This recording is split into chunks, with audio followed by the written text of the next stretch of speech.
Warning, incoming game over. Warning, incoming game over.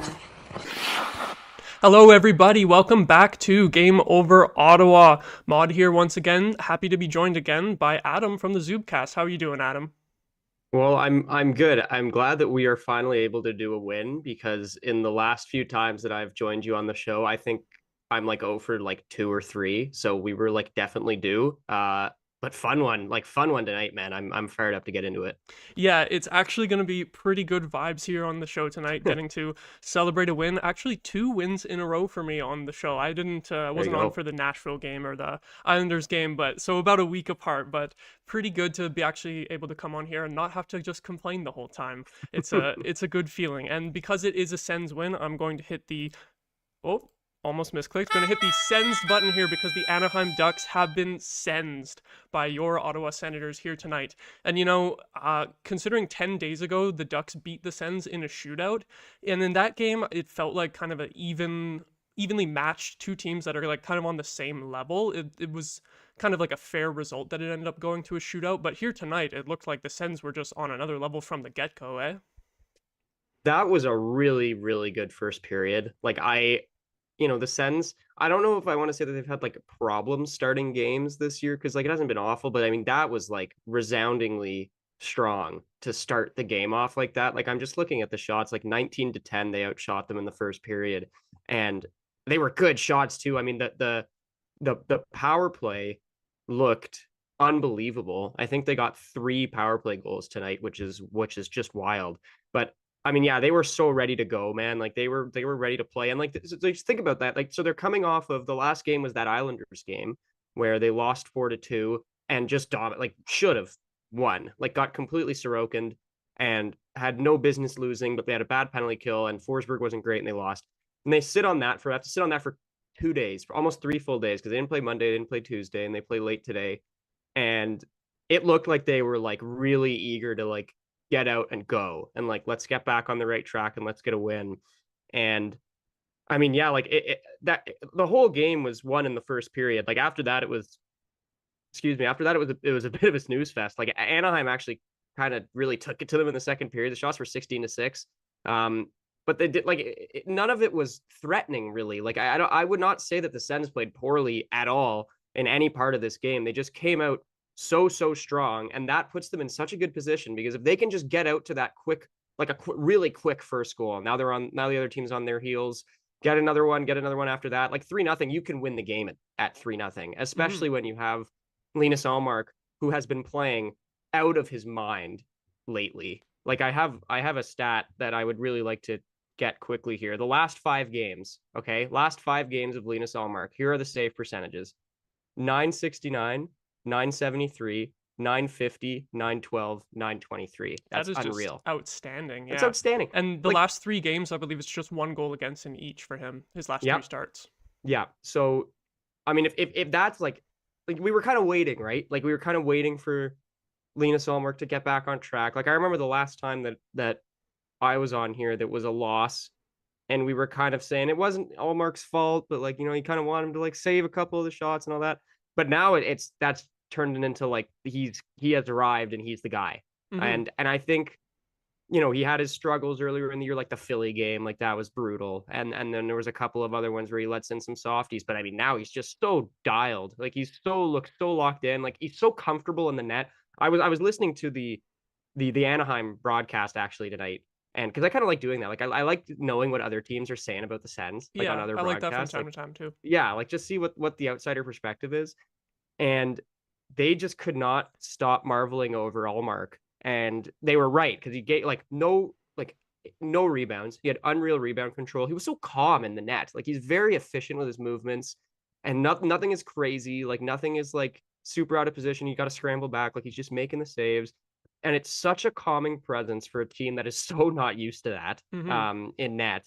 And they didn't need him to be like Ullmark was not unreal tonight. Like he didn't have to make any crazy saves, but he just saved all the savable shots because they just kept letting him face all these savable shots. And if you score 3 goals in the first, you're with that goal, you're going to win pretty much every time. And I think to do with momentum as well, like even though Ullmark didn't have to be amazing tonight, he could have allowed 3 or 4 and we still would have got the win with the 5 goals.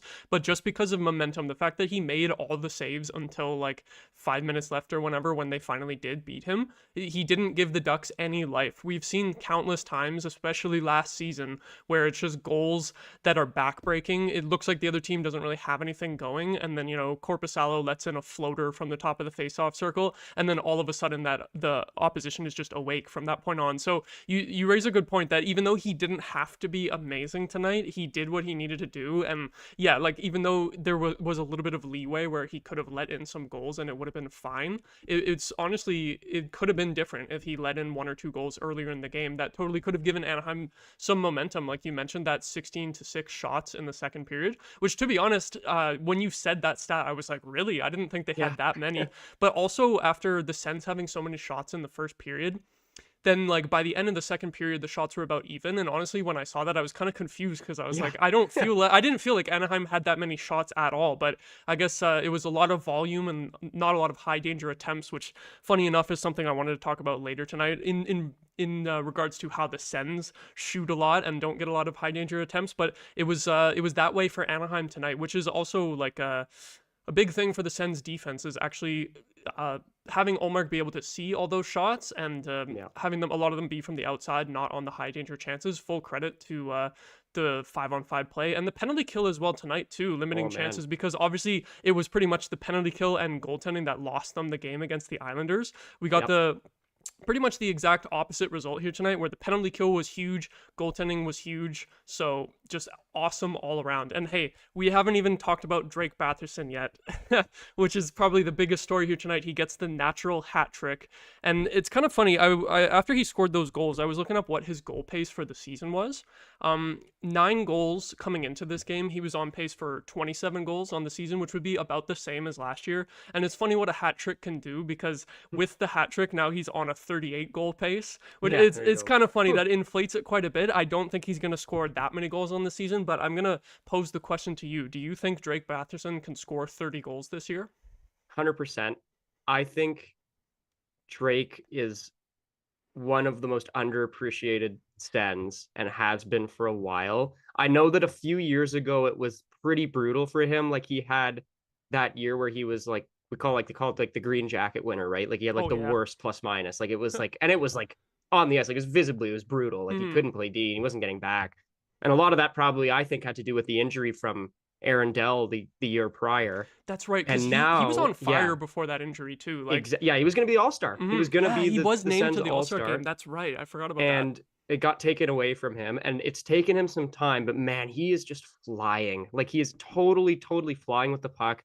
He looks so confident when he has it now. And what's great about Drake Batherson is he didn't used to really do this, like especially when he's coming back from his injury, but he's so good now at using his body to generate space and to drive the lane when he's in the zone. Now he's a big guy. Like I think he's like 6'3", maybe pushing 6'4", and he's not a Brady Tkachuk style player where he's just going to bulldoze you over. But if he gets speed coming down on a one-on-one and he can just drive wide and lower the shoulder, and he can create a lot of space that way, and he can really get in the gaps. And he did a really good job of that tonight. And man, like he's just so good with the puck. Like he really is like feeling the puck really well right now.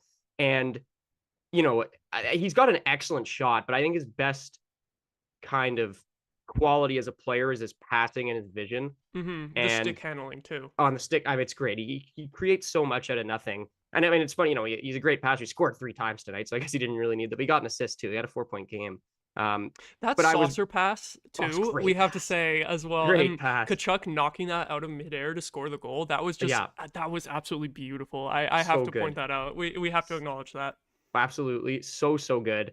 But like he was just flying tonight. Like it's really good to see him get rewarded too, because like you said, like only 9 goals coming into this. Like, I mean, I say only 9 goals, 27 goal pace is fine, but I kind of felt like Drake has been playing a bit under the radar so far this year. Like he's been doing the right things. Like he's not really had many bad games that I can remember, bad sequences. Like he's always kind of doing his job, like head down, just go work. go to work in the ozone. He's I would certainly not call him a defensive liability anymore. I don't think by any Mm-hmm. stretch he's like Ottawa's best two-way player or anything, but he can certainly hold his own. And this is that kind of game that, I mean, Drake's used to being a goal scorer and a point producer. Like, you kind of wait for a game like this to kind of break the bank open. And this is going to be so huge for him. Like, he's totally caught fire. He had a huge night.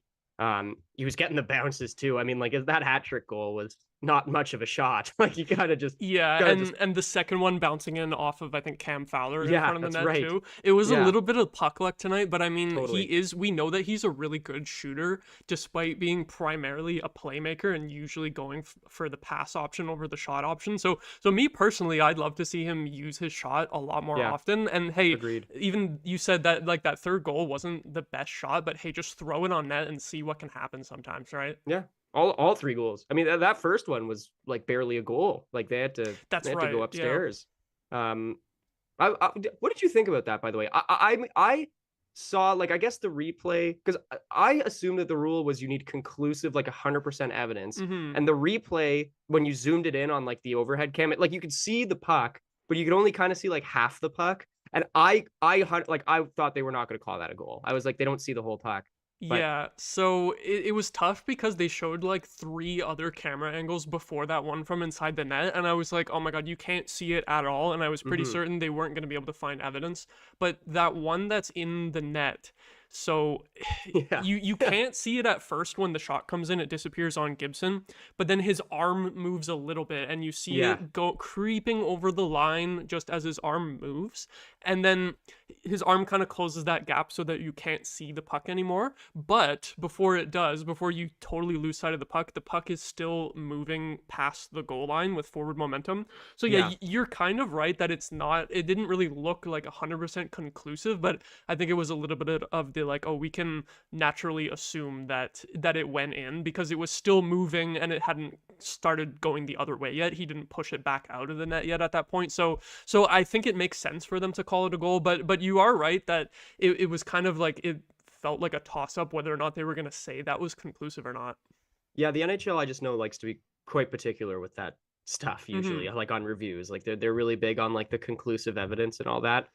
But I mean, like, you take that, and I do think it was over the line. Like whether the replay showed it or not, like, it's just using physics. Like, I think that thing probably was a good goal. But yeah, like, just getting back to what we were saying. I mean, those are not by any stretch the 3 prettiest goals of Drake Batherson's career, but those are 3 goals that come from doing the right thing, which is throwing the puck at the net and seeing what's going to happen and being in the right spot to do that. He set himself up in good places. And I think he's kind of earned that. Like, I think he's been one of their better forwards this year who maybe hasn't gotten rewarded as much. I know he's got a lot of his goals on the power play. Like, I think he's up to like 8 or 9 power play goals. But I was really happy to see Batherson pot a few. 4-point night. No complaints from me. Yeah, I like what you mentioned earlier about Batherson's season being a little bit under the radar, despite being a point per game player for like quite a while now. Because usually it's just Brady Tkachuk getting all the spotlight in this market, and Tim Stützle as well, specifically because he had such a down year last year that now it's like he's on one of his best point paces so far. Like, I think he's on pace to top his career high in points, which I believe was 90. So 90, yeah. Drake Batherson kind of just behind them, third on the team in points. A sneaky point per game player though, and the goal pace going way up tonight. It's funny too because obviously Brady and Stützle making the big bucks, but we do have to give a little bit of credit to Pierre Dorion for signing Drake Batherson for that huge 4.9 million cap hit. I don't know off the top of my head how many years are left on that deal, but it's looking really good right now, and it was already looking pretty good even before Batherson was on a point per game pace. Like, let's say, for example, he stays on a similar pace all year and he gets like 80 points or so. That's amazing value for the contract of roughly a 5 million cap hit, getting 80 points. That's awesome. But even if he was still around the 65 point range, that's still really good because a lot of second line guys are getting like 6 million plus nowadays. Yeah, I think if you do like a big picture look at Pierre Dorion's tenure, I think you would come to the conclusion that he was more of a bad GM than a good GM, but he made some important and really beneficial moves for the Senators, and that Batherson contract was unbelievable. Like, even at the time it was signed, I know people were like, that's just like, that's well done. Like, I believe it was like, at the time it was signed, it was like 6 years and 4.9 AV. And if it weren't for the injury that he sustained, I think people would be looking at it as like, this is one of the best contracts in the league. Because if we were going to assume that he was going to keep up that pace, but even now, I think it still is. He's so, like, I've said it before, he's so underappreciated, I think, in the market, because it's easy to look at Stützle and Tkachuk, and even, Giroux is making more than him, and Norris is making more than him, and then like there's Drake Batherson. Like, he's consistently, over the last couple of years at least, he's been so good at just getting points when you need him to get points. Like, he's always good for a point every game, every couple of games. And the occasional like breakout game like we've seen tonight, he's so good. So like, when people talk about, because there's been a lot, like, let's be honest, there's been a lot of this talk in the market lately about blowing up the core. Well, you're losing a Drake Batherson trade if you make that trade. Definitely. Like, you can't get as good of a player or better for cheaper, or even a little bit more. Like, the range of like $2 million more, you probably wouldn't get a better player. Totally agree. And he's like, why would you even trade? Like, what, he's not playing poorly. He hasn't played poorly in a while. And he's only getting better and better. His next contract's going to be a bit interesting, but that's a conversation for another day. He's been really, really good. I've loved watching him play. I love that he's back, like, clearly fully healthy and clearly really confident with the puck right now. Great player to have in the top 6 at a good bargain value for sure. Mm-hmm. And I think they've just they found a good mix for him in terms of both line mates and where he is on the power play too, because you mentioned that that season 2 years ago where he got the green jacket of like the -30 or whatever. I remember for the majority of that season he was playing with Pinto as a rookie and with DeBrincat on the left wing. We know how Alex DeBrincat is defensively, and obviously Shane Pinto is pretty good defensively, but as a rookie was still learning the ropes. And like, in terms of offense as well, I didn't think that his game was quite there yet. It was developing, and the Shane Pinto that we saw last year after he eventually came back was obviously a step up. This year, a bit of a step back, but that's besides the point. Talking about Batherson, the other thing being on the power play too is that 2 years ago that was the spot where DeBrincat would be on the power play. So I don't remember if they had Batherson on the first unit as well in a different spot, or if they had him on the second unit. But that first power play unit, I've had sort of my ups and downs with it this year in terms of how much I've liked their performance, but overall you can't argue with the stats, especially on home ice. It's one of the best in the league on home ice, and Batherson's a huge part of that. Showing, like, mostly from playmaking ability, but getting that goal, that one-timer, the one that barely snuck across the line, he does have that shooting threat, because even though it barely went in, he was able to power the shot through the goalie too. So I think in terms of line mates, in terms of where they've positioned him, it's really good, especially Tkachuk, Norris, and Batherson together the last few games as a 5-on-5 line. I've really enjoyed that, and I think overall the coaching and the roster decisions have just put Batherson in a better place to succeed than he was a couple seasons ago. Yeah, I 100% agree. And just like on the power play, like, man, like, you talk about the first unit. I've also gone kind of back and forth on it this year. Like, there have been times where they've been excellent, because like overall, I mean, the power play's been fantastic. Like, just from a rankings perspective, like, they've been in the top 10. There's been, they started really strong, and then there was kind of a dip, and we're like, okay. But now, I mean, tonight, like, you're seeing the byproduct of keeping them together, because they are, oh my God, they were snapping it around on the power play tonight. Like, they were doing whatever they wanted. And I know the Ducks are not great on the kill, but neither were the Islanders, and they couldn't really do much there.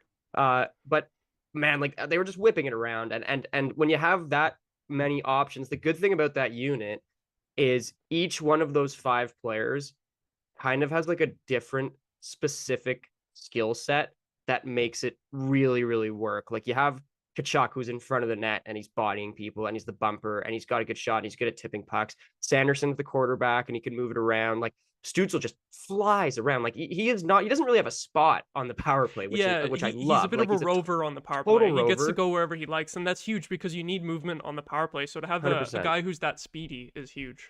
Yeah, and like, even like on the 5-on-3, I don't think they ran a great 5-on-3, to be honest. Like, everyone was kind of standing still and just passing it around. And I was yelling at the time, like, move around, guys. Like, what are we doing? And then you get the good shot from Batherson, which kind of bails you out. But I was really impressed with the power play. And it was a really, like, just speaking of special teams, like, hugely important game for the penalty kill after what happened against the Islanders.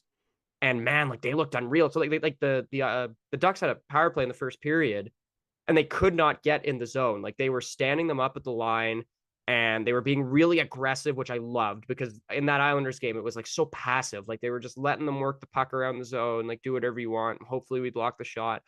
But they were getting really in their grill. And there was a couple of instances, I love when they do this, when they get the puck, and instead of just dumping it, someone goes for a skate, dumps it all the way back to the D, kill an extra 10, 15 seconds, like, just pass it back, and then do the same thing again. Like, they were really, really confident with the puck on the penalty kill, which is huge.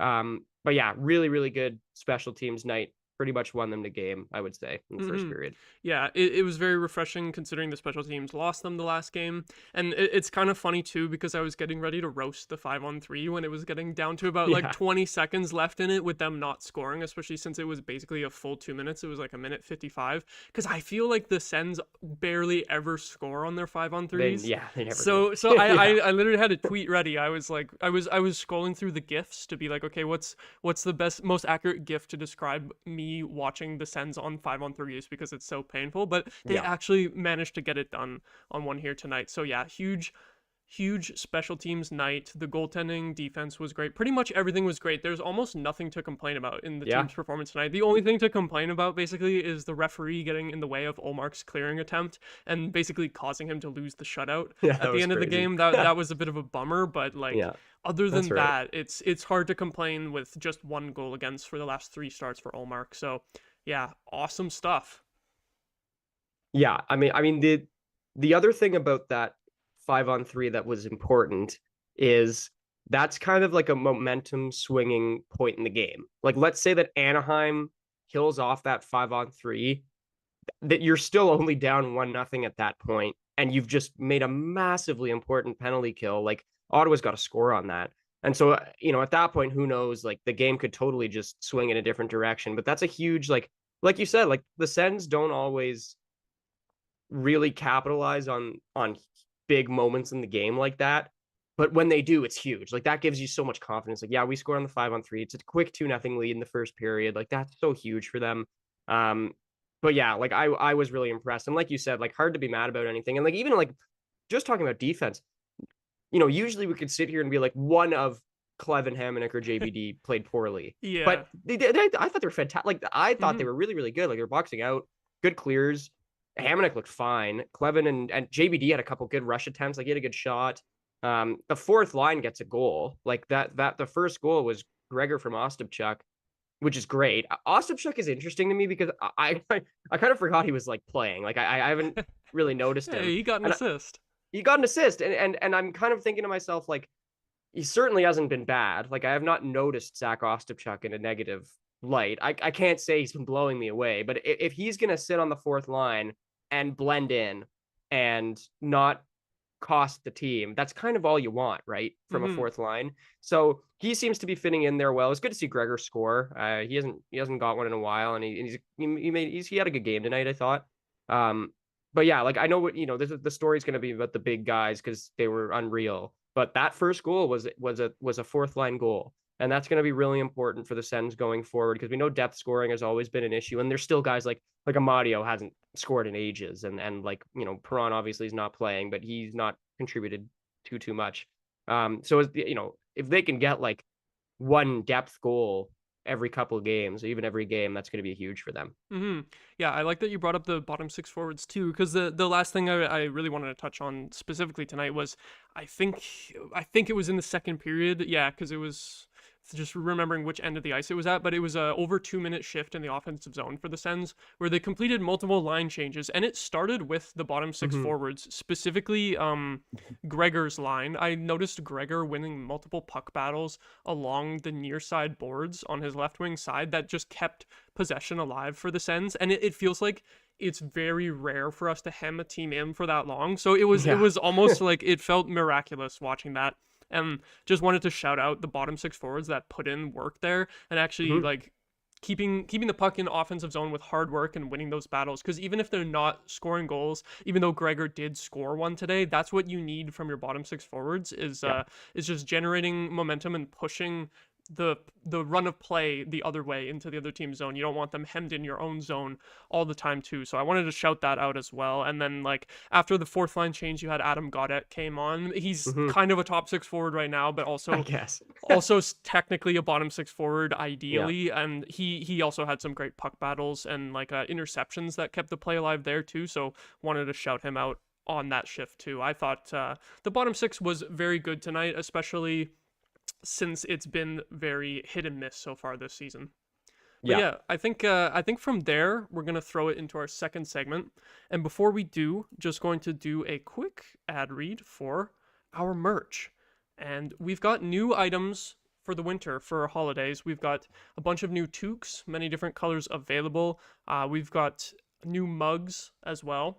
Lots of sweaters too if you need something warm for the winter. And specifically for those items, you can use the code GOHolidays, which we're offering 15% off on all winter products, which is the hoodies and the beanies.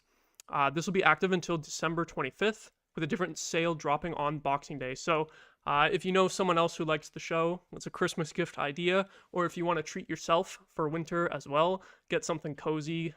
Nice little toque for the cold weather that's happening out there now. It is we are officially into the classic Ottawa winters at this point too. So you can bundle up with some Game Over merch. Check that out on our website, thegameovernetwork.com. Now into our second segment for today. This is sort of a little bit of a, oh, you know what? I gotta hit the buzzer. There's that buzzer. For you can't hear it, but audience hears it. So this is from the one and only T. Reynard on Twitter.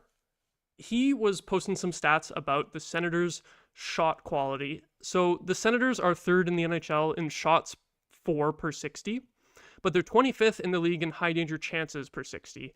And he also said their opponents' goalies see too many of their shots. Then he also followed it up with only 23% of the Senators' shots this season have been high danger shots, and that is dead last in the NHL.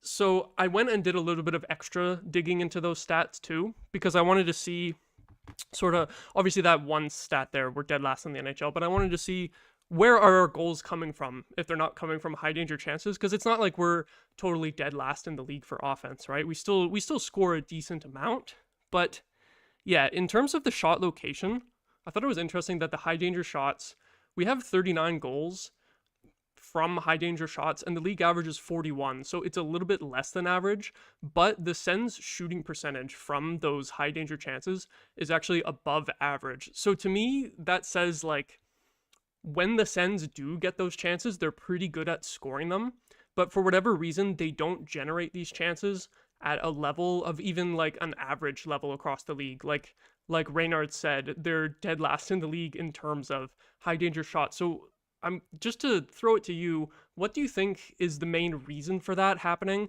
I think this is overall 5v5 stats. But I did do a little bit more digging. I'll get to this stat later, but it also applies to all situations. If you go like including power play as well, the Sens still don't rank super high on that. So like, what do you think is the cause of this? Do you think it's line chemistry? Do you think it's the way the team plays? Like, what do you think? It's kind of strange when I'm hearing you talk about that stat, because it doesn't really match my eye test. Like, I kind of feel like the Sens are often getting kind of goalied in their losses where they're generating a lot of high danger chances and they're just kind of getting robbed. And obviously the stats don't lie. But I'm not really too sure. I mean, you know, just taking this game as an example, they had a lot of chances in tight tonight. Like, I thought they did a really good job. So I guess that would kind of go against their season average. But just kind of thinking back on it, like they do like to take a lot of shots from the point, and obviously those are not high danger. There's a lot from the outside. In terms of why it's not working, I don't know. I mean, part of me kind of thinks about coaching. Like, is this actually a coaching decision? Like, is this how they want them to play? Like, kind of just fire and then charge after the puck and see if you can get anything, and it just hasn't been working. But you look at the players that they have, like you would have thought that they would be way better at getting into those dangerous areas. Like Tim Stützle, he's a one-man break-in, can kind of get them in, get them set up. Like Brady lives off of taking shots from within 3 feet of the crease. So I guess I find that a bit surprising. And certainly this game, I mean, I don't know if those stats are updated for tonight, but I assume that after tonight they'll be a little bit better for the Sens. Yeah, I think they're probably going to go up a little bit after tonight. You are correct that that it was better tonight than it has been for like the average of the whole season. Just my notes are a little scrambled here, so I got to make sure I'm looking at the right spot. But in terms of yeah, the average high danger chances for per game for the whole season, they're fourth last in the whole league, and that's all situations. And that's an average of 10 per game. Tonight they did have 6 in the first period, Okay. so it was a huge uptick tonight. And Yeah. in terms of just 5-on-5, it was an average of 7.3 high danger chances for per game. And again, they had 4 in the first period. So I didn't go back and check the final stats for the game after it all wrapped up, but it is true that they were much better at it tonight. So I got to think that the way they played tonight is like the blueprint, right? Like that's how they've got to keep it up to sort of improve these stats. Like you said, like you mentioned Brady going to the net a lot. I feel like he's kind of the only player that really does that consistently. Yeah.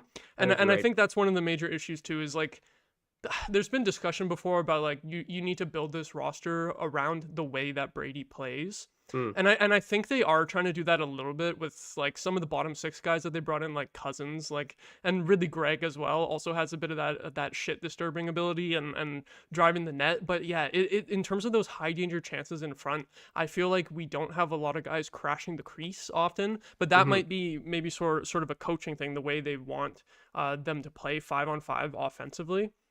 So I don't know if it's a personnel thing or more of a systems thing, but I just thought that was interesting that you wouldn't expect the stats to be that bad for the Sens, I think, just because of their overall number of goals scored. But sometimes, like when we had that 5-game losing streak, I think you were on this episode and I was talking about how all the goalies that the Sens have played recently have been getting like absolutely blown the fuck out, and then they play the Sens and they all have like above a 950 save percentage, and that kind of got me thinking about this issue too. I feel like those are sort of linked a little bit, in that no matter who's in net for the opposition, some nights the Sens just don't make it tough enough on the opposition goalies. I feel like there's a little bit of that too.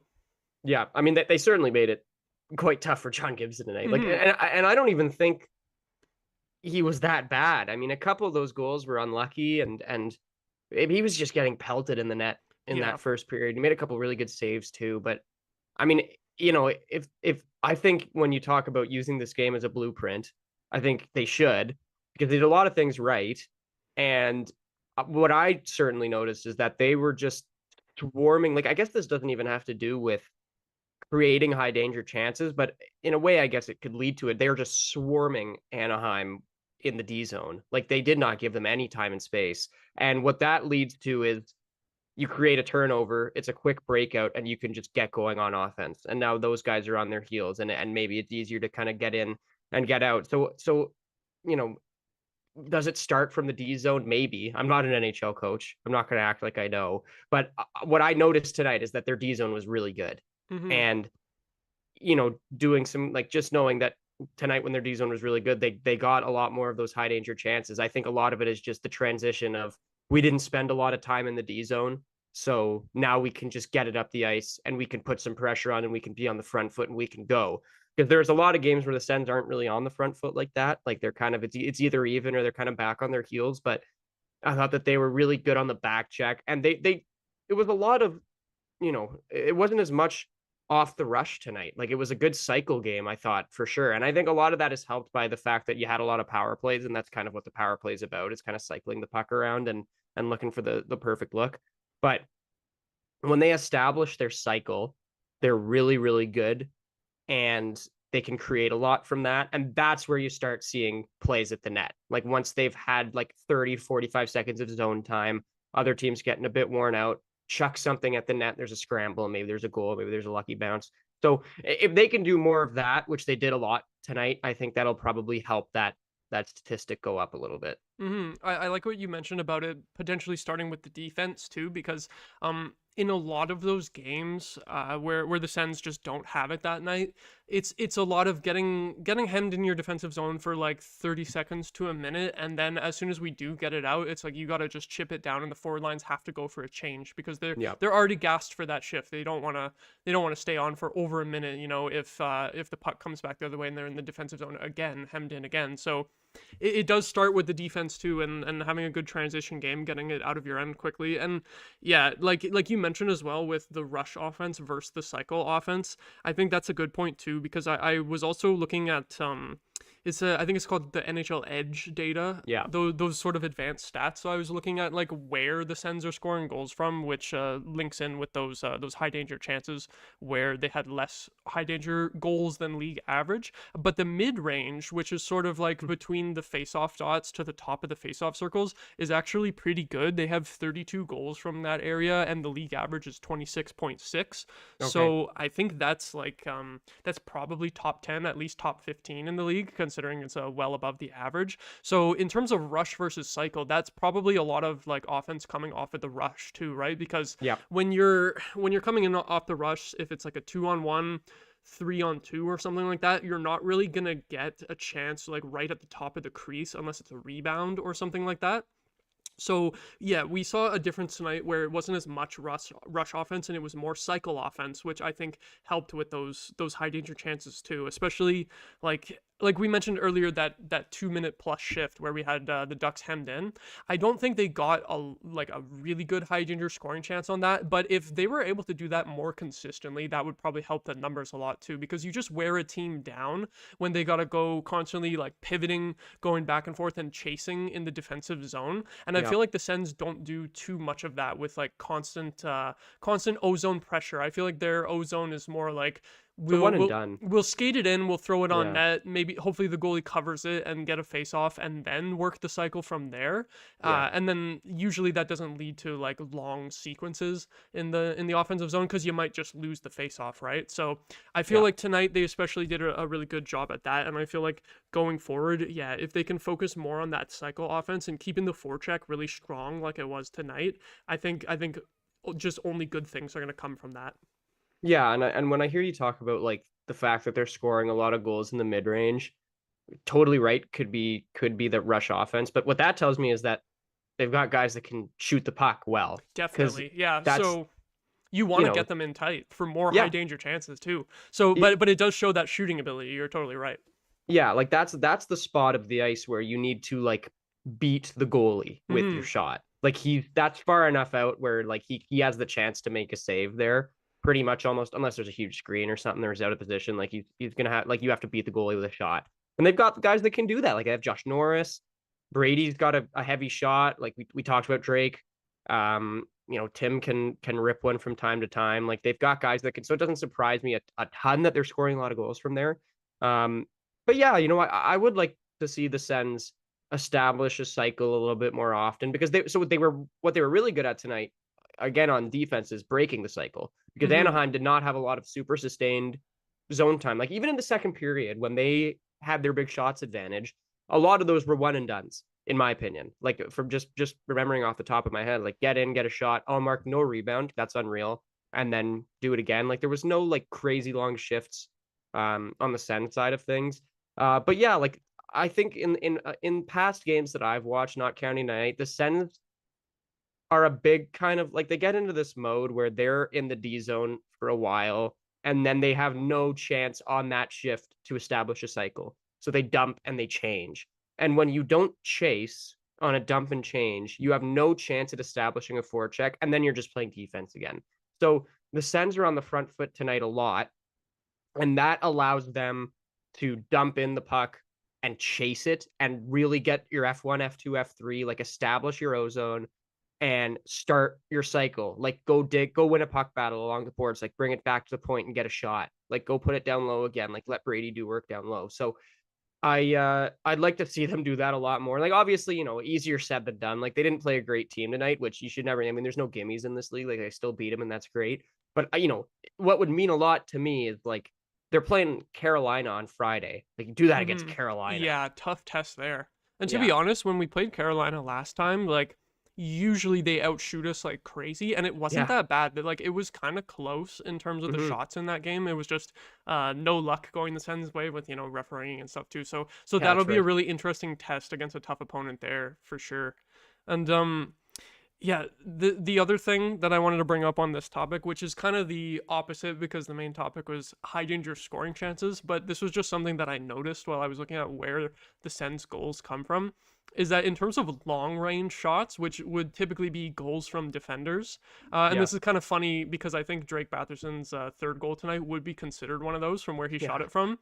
Coming into this game, they only had 2 goals from up by the blue line, Mm. with the league average being 6 goals at least. So that's like, considering it's not a very common thing, you're like way behind with only 2. Now 3 at least. We can add 1 to the total. But I thought that was a little bit interesting that they don't get any goals from far out, which is mostly just because not getting any goals from the defenseman, right? I think Right. that's a little bit interesting too. And I guess before I throw the question over to you, the way I'm thinking about this is when they show the location of where goals from or where goals come from, do you think that a tip in changes the location? So like if it's shot from the point and it goes in without anyone tipping it, like on your own team, they would definitely label that as a long range goal coming Yep. from the point.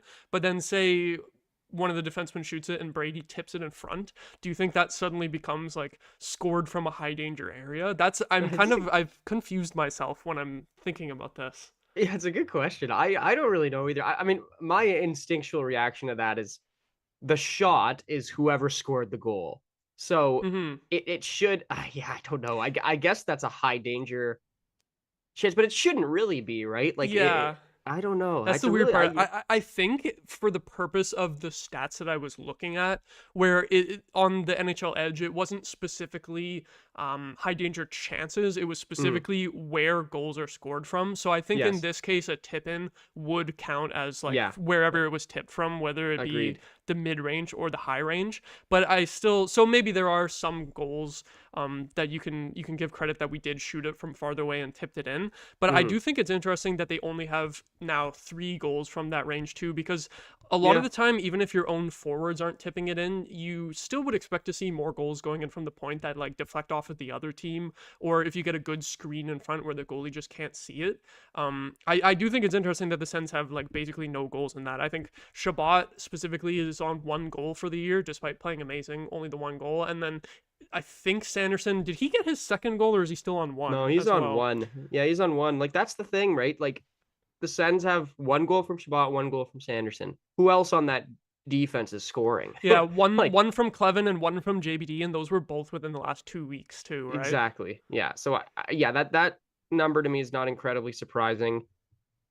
And I mean, yeah, like Drake's gonna get one that's gonna be from up there tonight, but I don't know. Like the Sens, I gotta stand by what I said. They like to take a lot of point shots. They just often don't go in. Hmm. And I guess that may be an indicator of you have to switch stuff up. And specifically guys like Hamonic. Hamonic is just an auto shoot whenever he gets it at the right point, which isn't. It's not really the worst thing. I Yeah. mean, it's better than him making a stupid play, but I don't think the Sens are built to get a lot of goals from back there. Now, I think it is a bit underwhelming for Shabbat and Sanderson to have 1 goal each at this point in the season. Like I think you can start to be like you kind of expect a little bit more in terms of Hmm. goal production out of those 2 players specifically. Like that might be why that number is so low.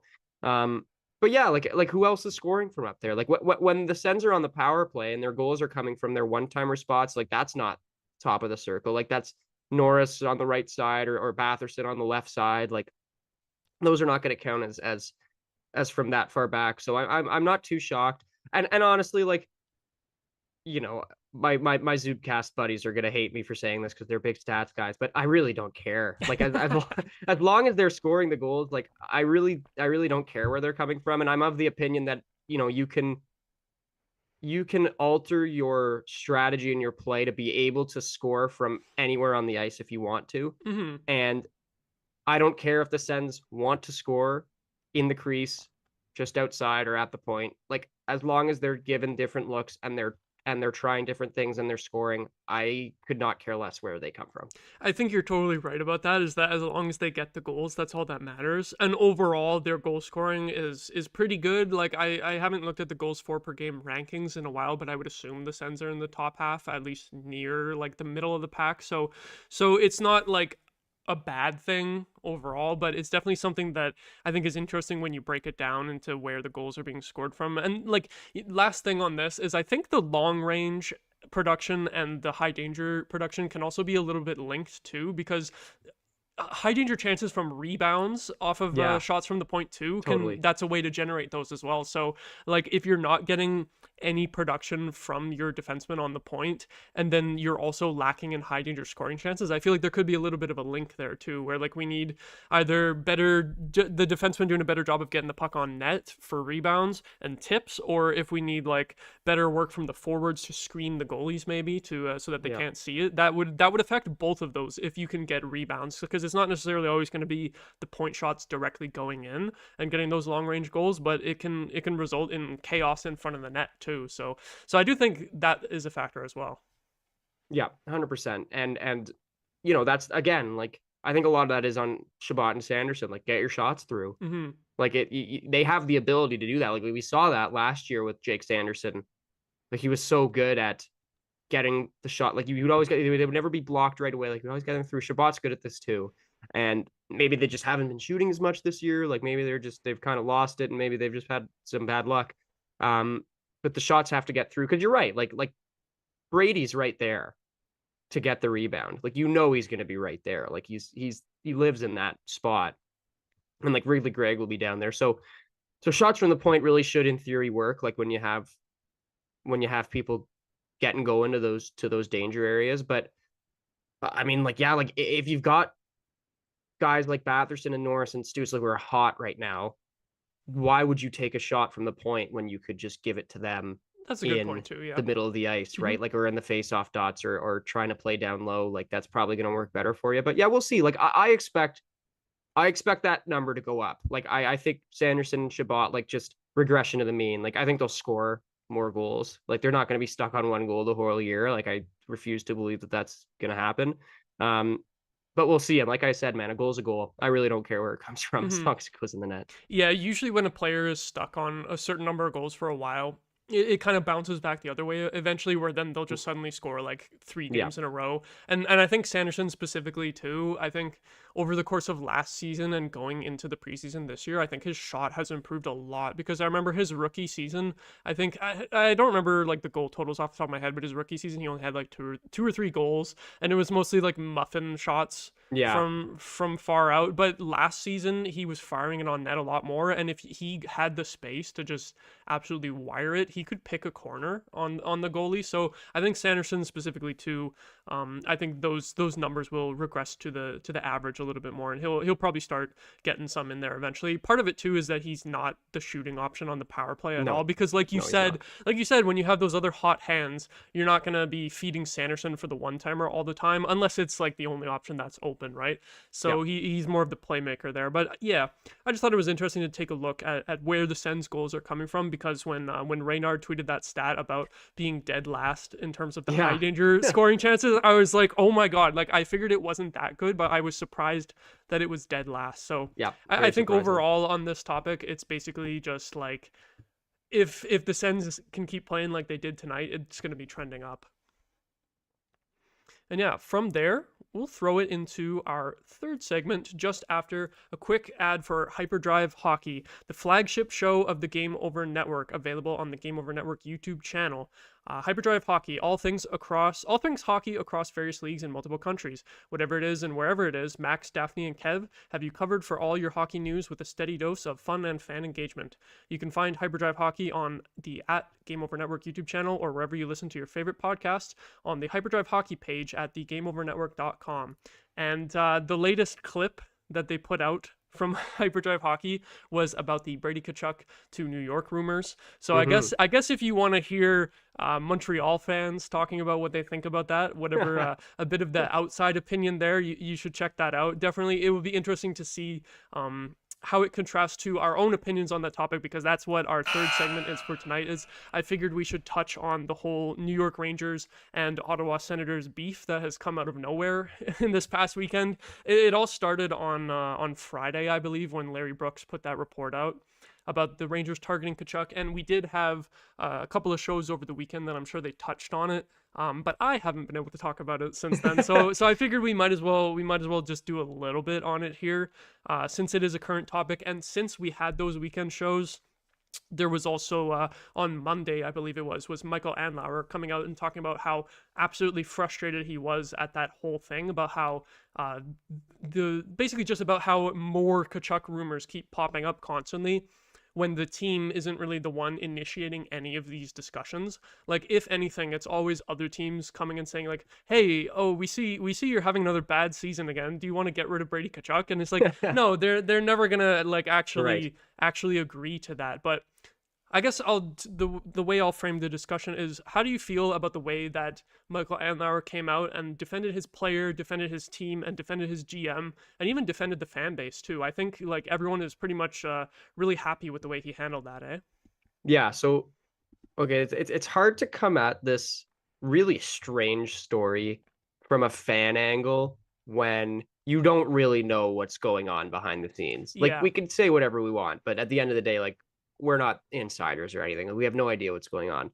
In terms of, just knowing that, I like what Andlauer is doing, but I think he's doing it for a different reason than what we think. Like, when he says soft tampering, what does that even mean? Like, you're either tampering or you're not. I think that's kind of, it's like a term that he came up with. He created it just for this situation because he's unhappy. So which like, to preface that, I think that's a useless term, but he's using it because I still think, like, this is just a theory. Like, again, like, I know nothing. Like, we both know nothing. I don't think anything is going to come of this, and he knows that too. Like, I don't think anyone's broken a rule or anything. Like, I don't know the rule book. Like, I don't read it, but I can't imagine anyone's done anything like illegal. I think what Andlauer is doing is he is once again trying to get the league to take note of another, kind of unfortunate thing happening to the Senators, and he's trying to get them to give their first round pick back. And that makes sense, yeah.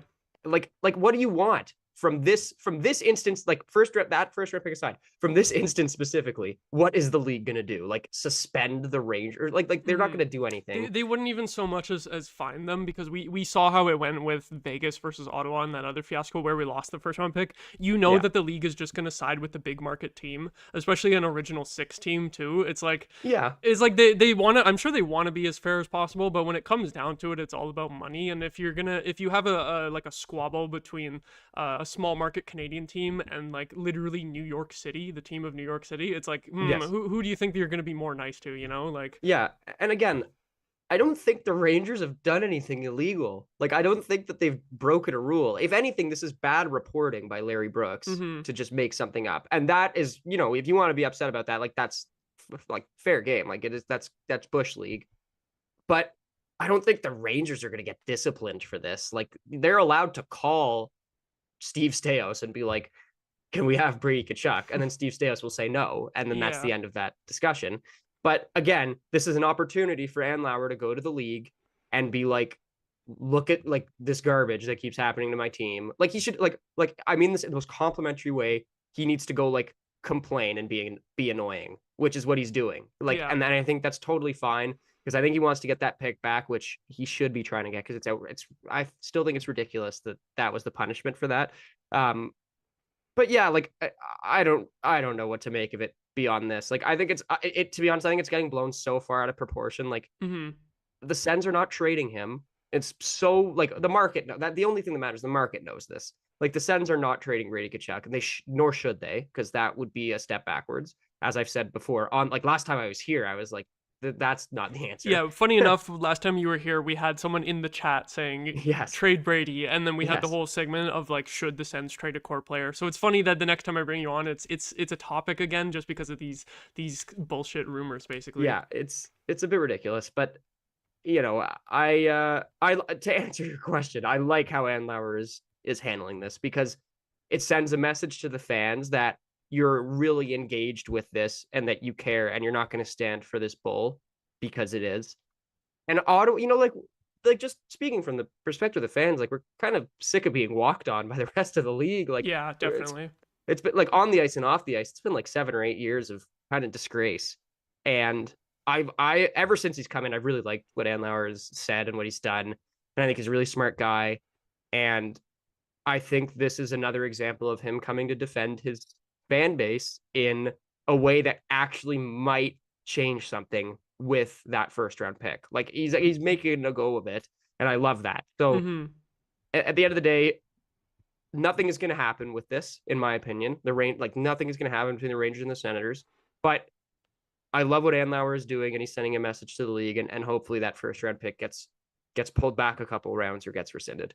Yeah, I think you're right that it's a little bit of like a sympathy play towards Gary Bettman to be like, hey, you came down hard on us, but also these other teams are being assholes, Yeah. Because Yeah. what I think the Sens think, and this is just a pure like theory, is that they think that Larry Brooks was specifically told by someone in the Rangers organization to print that the Rangers are going after Brady Tkachuk to make Right. the Rangers look good in terms of like, oh, we're going after this big name, we're going to shake it up, blah, blah, blah. And then also, I think what Andlauer really thinks is he thinks that, because obviously the Rangers can't just talk to Brady Tkachuk. They can't just call up his agent and be like, hey, do you want to request a trade out of Ottawa and come play for us? We'll trade for you. They can't do that. That would actually be illegal. So I think the theory is what they did instead is to just tell Larry Brooks to print that the Rangers really want him so that the rumors are out there. People are talking about, oh, are the Sens going to trade him? And then Brady Tkachuk has a reaction of like, oh, it's not going well in Ottawa, but the Rangers want me. The New York Rangers want me. Yeah, right. And I should request a trade to the New York Rangers. And obviously that would be an unlikely reaction for Brady to have.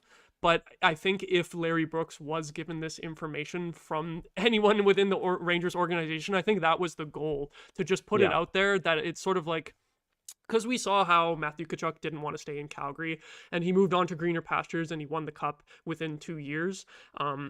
So it's probably a little bit of like, hey Brady, you can do what your brother did. Just come to this other team. Just quit on your current team and come join us. I think it's a little bit of that. And like you said, it's not illegal in any way in terms of the league's rules, but it's kind of a way of getting around the league's rules of not being able to talk to the player or the agent themselves.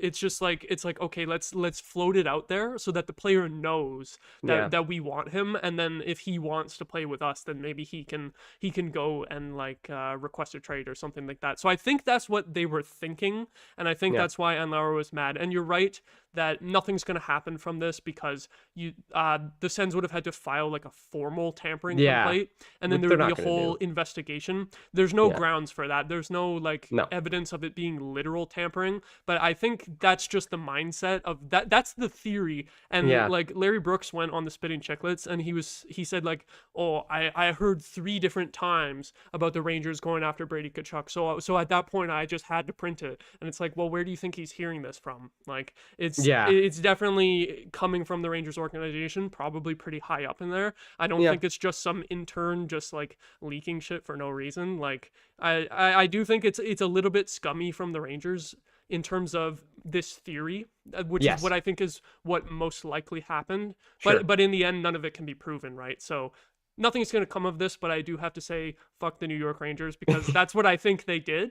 And I'm annoyed that they won tonight. I was hoping they would lose. And they beat Buffalo though. Yeah, at least they beat Buffalo. I thought it would have been kind of funny if they lost again, just because they're on such a brutal skid right now. Well, I mean, the funniest part about this is like the Rangers being bad right now is like the fans are like, oh, like woe's me, like are you kidding me? Like dude, you just went to the conference finals, and they're you still got in the like playoff Panarin and Fox at like, please relax. They are so spoiled, and I know Josh, who I do the Zubcast with, hates both of these New York teams with like a passion, and so he'll love that I'm saying this, but those fans have no ground to stand on at all. Like I honestly cannot believe the amount of complaining that I heard from that fan base. Like, it's a bit Yeah. outrageous. Didn't they win the President's Trophy like They a couple did. years ago? I think they won it. Didn't they win it last year? I might have won it last Yeah, year. it's Yeah, like, that is and it's a bit absolutely ironic wild. too, because their fans on social media will be, like you said, complaining like crazy, even though they're still in a playoff spot.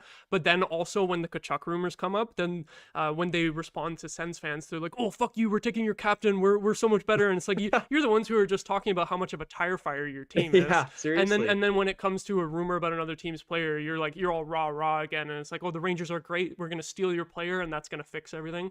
I think that's a little bit ironic too. So, yeah, like, luckily in the end of all of this, we don't have to actually entertain the possibility of Brady Tkachuk to the Rangers, because it's a fantasy. It's a fantasy that I believe the New York Rangers did want, but I'm sure that all the interaction was calling up Steve Staios and saying like, "Hey, is there any chance that he's unhappy and you're going to trade them?" And they said no and hung up the phone right away. Yeah. I think that's in the end, I think that's all it is, right?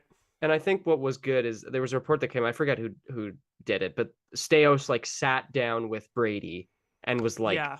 "I'm going to explain this to you. Like, we're not doing this." I think that's really important. Like the to have like that communication, like the GM to player, just be like, "Listen, this is bullshit.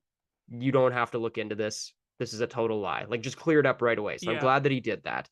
But yeah, like I don't know. I find this whole thing so stupid. Like, it's just such a non-factor in anything happening with the Sens. Like, it's all coming from the Rangers side of things. Obviously, besides Dan Lauer saying what he said, which I think was the appropriate reaction. Yeah, Brady's not going anywhere. That is the most important part. He played a great game tonight, and he's going to play many more great games because he's here for his entire 7-year contract, and it's going to be great. And he's been unreal, and he is so not the problem. Like, even when the Sens are playing bad, like, I will continue to say that. Like, he is so never the problem. And I really never understand why people think that he's the problem. Like, he just gives it his all. Like, I understand why the Rangers want him.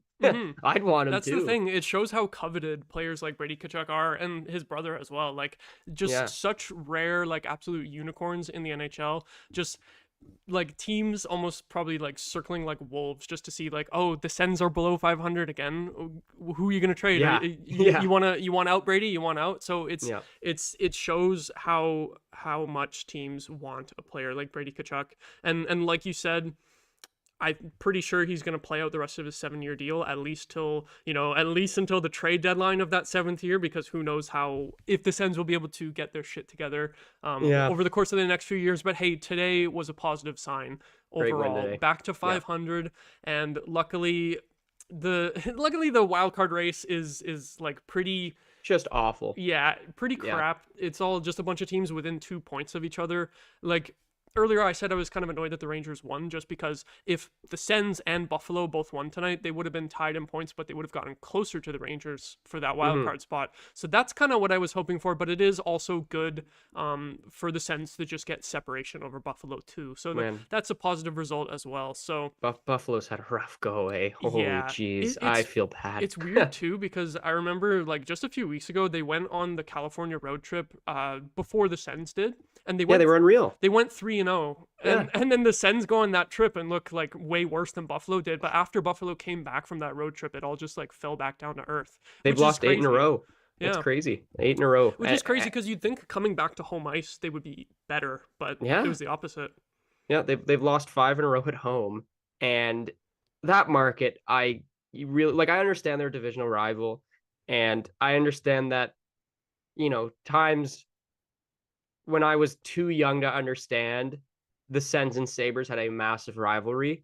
But from a fan of my age's perspective, I feel so bad for that fan base. And I heard the Kevin Adams comments a couple of days ago about like not a destination in the palm trees. And now all the fans are bringing like, I don't know if you've seen this, like blow up like oh my palm God, trees to games. Palm trees. That's actually hilarious. Amazing. I love that. I feel bad for that. Mm-hmm. Like that's The suffering has gone on way too long for oh Buffalo. my Like God, it's the crazy. Sens are at 7, almost 8 years without playoffs, but Buffalo has gone since 13. 2011, right? So yeah, 13 years. yeah. So that's almost double of what the Sens have sat That's hard to through. believe. So Yeah. if any team from the Atlantic is going to make it in that hasn't made it in the past couple of years, if it's not the Sens, I would definitely want it to be Buffalo at least. Agreed. Like you said, even though it's kind of a rivalry, it was really more of a rivalry when we were kids, when we were too young to like really get into it like that. So, and it's been so long where it does Mhm. the rivalry is not really heated anymore. No.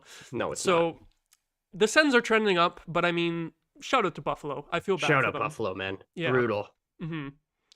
But yeah, I think we'll throw it to the chat now after one more ad read, which is Game Over Network is an independent production focused on community, inclusion, and quality people. If you're interested in supporting the Game Over Network, we have crowdfunding options available. In the description of this episode, you'll find a link to our Patreon page, and we're also working on a page through LaRouche, a crowdfunding platform for companies originating in Quebec. For LaRouche, we're aiming to raise $15,000, and if we hit that goal, we'll gain access to government grants that will allow us to employ more people.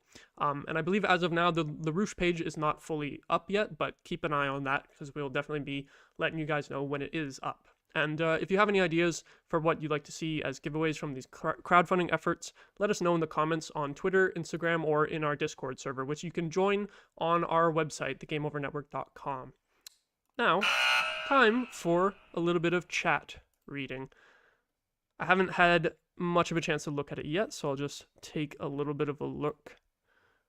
Start off at the top with Ty Smith. Earlier he said, right now, I think blowing up the core is off the table. The core are the ones producing, and as long as the team stays out of the basement, they should stick together. And I think that's relevant for what we were talking about a little bit earlier, which is last time that I had you on the show. It was like, oh my God, is it time to trade one of the core players? Yeah. Not at the moment. And back then, it seemed like maybe, but they have turned it around enough that it's like it's okay for now. Like they've bought themselves a little more time, right? Yeah, I think like I might butcher this. I was looking at it like right at the game ended. Like I think they're like 5-2-1 in their last 8 games. Like it's good enough. I'd say Yeah. that's pretty good. And it's crazy what a couple wins can do, right? Because I mean, I remember that game that we did. Like it was pretty bad. We were like ready to send the season home. Like it's over. And I think you're right. Like they've done enough to stay afloat now, but let's not kid ourselves. They're literally a 500 team.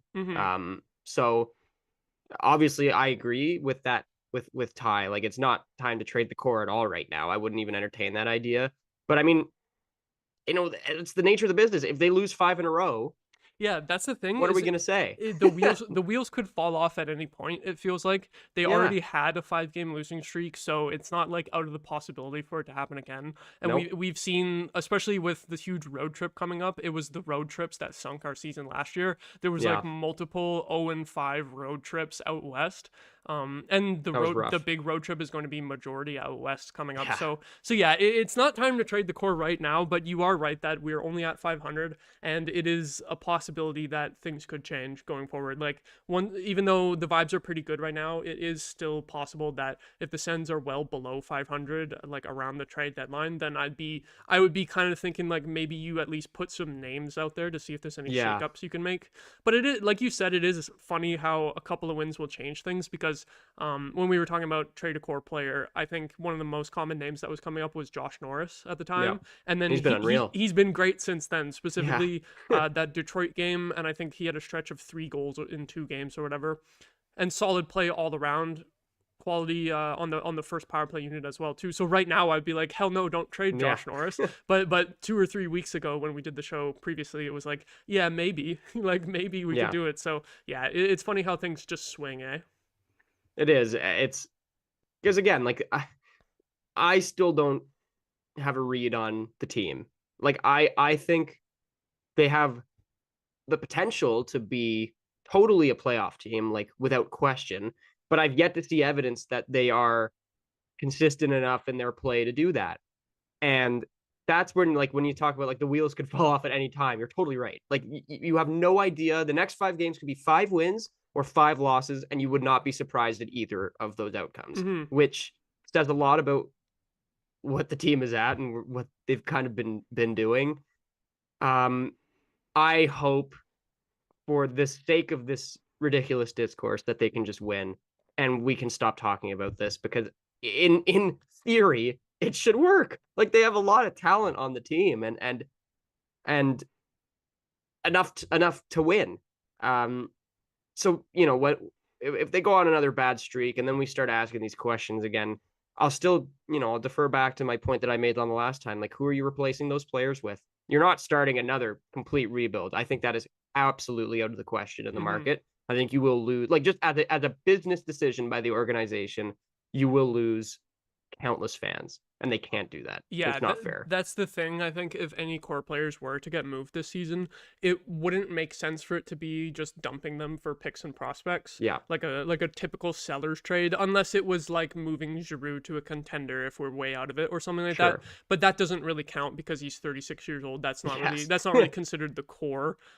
Yeah, if you were to make a core move, I think it would have to be someone along the lines of or like in terms of who you're getting back in the trade, it would have to be someone who's, kind of similar cap hit to who we're moving out, because there's not a lot of cap flexibility. And you have to make a hockey trade. Yeah, a hockey trade, kind of like, I think I said this before, but like Seth Jones for Ryan Johansson back in the day, like something like that, where the players are like similar age, similar contract, and both teams just looking for a shakeup. But that's hard to do. Those trades are very rare. Like usually it's just teams like buying and selling.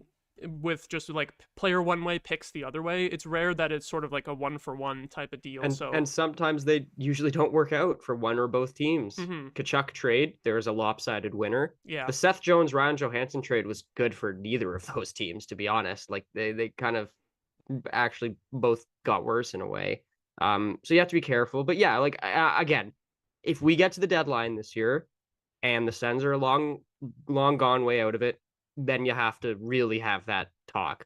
But I don't want to have that talk, and we don't have to right now because they just won. So yeah, I guess we're talking hypotheticals, but to bring it back to the original comment, Ty is right that blowing up the core is definitely off the table for the time being. It can change out of nowhere, but for now we're not discussing that anymore for at least a little bit, which is making me happy. It's much better vibes for once. Totally.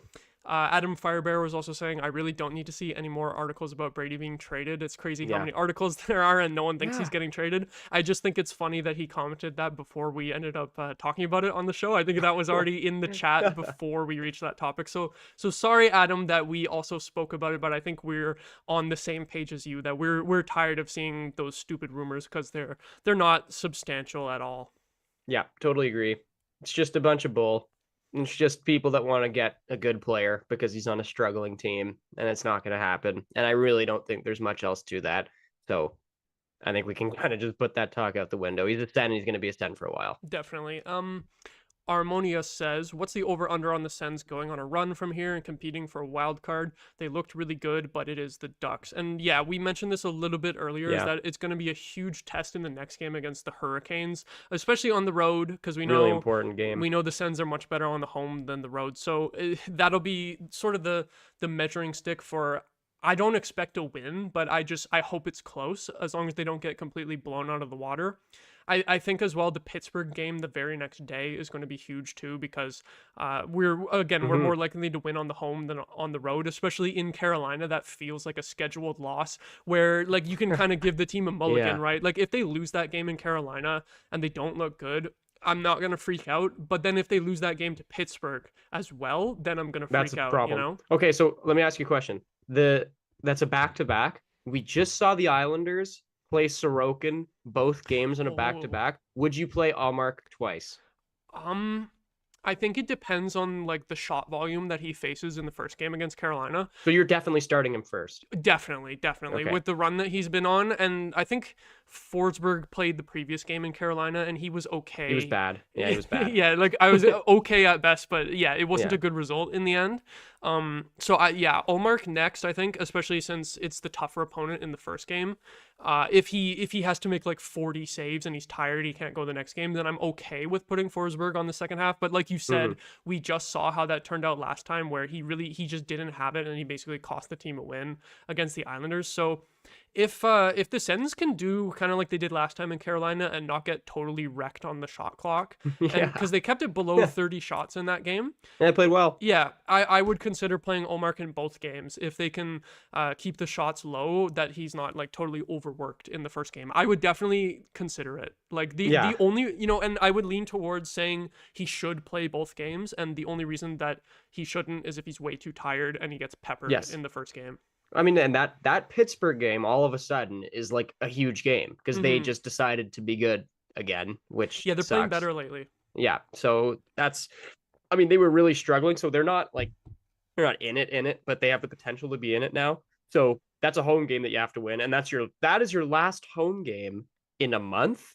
That's crazy. That's the thing is, like, for Armonia's question about like what's the chances of them going on a run, I feel like if they do go on a run, it's not going to be this month, it's not going to be in December. It's like, I feel like best case scenario is probably maintaining about 500, maybe 1 or 2 games above 500 by the end of that really long road trip. I feel like that's best case scenario. And then if they're going to go on a run, it's probably going to happen like later into January when they're back having a lot of home ice games, because there'll be like a lot of I don't know what the home and away splits are so far in the season, but I feel like they're going to have a lot more home games after the road trip, right? Okay, so in April, I looked at this. I don't know the exact number. They play like exclusively at home in April. Okay. Like and they play terrible teams. They have like a back-to-back against Columbus. They have Chicago in there. They have the Habs. They have the Flyers. Like, that is going to be the month where if you've put yourself in a position to still be in the race, that is the month that they're going to bank a lot of points. Now, that being said, I know it's tough circumstances to go on a 1-month road trip right now, but I don't think that they have earned the right to use that as any excuse. Like you said, if they can come out of this at 500, I'm okay. That's okay. I would like to see them win more than they lose in the next month. Like, I think that would go a long way for them, and I think they can do it. Like, it depends on how the other teams around them do over that time, because like right now they're at 500 and they're only 2 points back of Tampa, although Tampa does have 2 games in hand. And they've been playing well. Yeah, like if they're 500 again at the end of the road trip, it could be okay or it could be bad depending on if there's separation from the other teams. Yeah, they like, it's not an excuse, I don't think. Like, you play games on the road, like, tough go. Like, win the games. You can't just lose half the games on the road. They've been terrible on the road this year. I think you have to go out, like, go make a statement to your fans. Like, go be like, we're so in this. Like, let's go. Like, let's win a bunch of games on the road. Like, get a couple streaks. And then, like I said, like, go look at that. Like, the April schedule is insane. Like, they should win, like, 90% of the April games. Like, that is totally their window to go in and do it. And February is, like, a break, like, because of the Four Nations. That's right. Four Nations Cup. So, to answer the original question, what are the odds? I don't like putting numbers on it. They could totally make the playoffs. Like, they're so in it. I would give them, like, what, 50%? Yeah, I think it would be somewhere like 50-50. I think I saw someone tweet about the money puck odds. They were saying like if the Sens win this game, it'll go up to around 50% odds of making the playoffs. I think at that point, right now it feels like a coin flip. Yeah, I agree. Which, to be honest, it could be worse. By this time last season, we were totally sunk. So it's okay. It's trending to be better than last year so far. It's just the road trip is going to be huge. Whether or not it sinks this team, we'll have to wait and see. But I think that's a good note to leave it on for today. Sort of looking ahead at the upcoming games. Last thing I'm going to shout out from the chat is Try the Ribs said, first time tuning in, shout out from West Virginia, hell of a win. Nice. So shout out to you, first time viewer. That's interesting to have a viewer from West Virginia. That's an interesting place for a Sens fan to be located. Big Sens community in West Virginia, man. Right on. I love that. So thank you for tuning in. Hope to see you in the chat again in the future. And thank you everyone so much for watching or listening. Do you want to do any quick plugs, probably for the Zubcast? Yeah, you can find the Zubcast. We're recording sometimes. You'll see us. You can find us on Spotify, Zubcast. Twitter, you can follow us at Zubcast, Zubcast. We probably tweet a little bit more than we're posting episodes right now, but it's always a good time if you wanna tune into an episode or two. We've got 113 out. and it's on Spotify or Apple Podcasts, wherever you get your podcasts. So, and you can follow me as well, Adam Coplan on Twitter, if you'd like some half-baked terrible takes on the Sens every once in a while. So that's a bit all for me. So Zubcast and Adam Coplan is where you can find me. Yeah, highly recommend the Zubcast. Highly recommend following the Zubcast account on Twitter. Always quality content over there, and Adam as well. Thank you everyone so much for watching or listening. Leave a like on the video if you enjoyed. Subscribe if you are not subscribed already. Have a good night, everyone.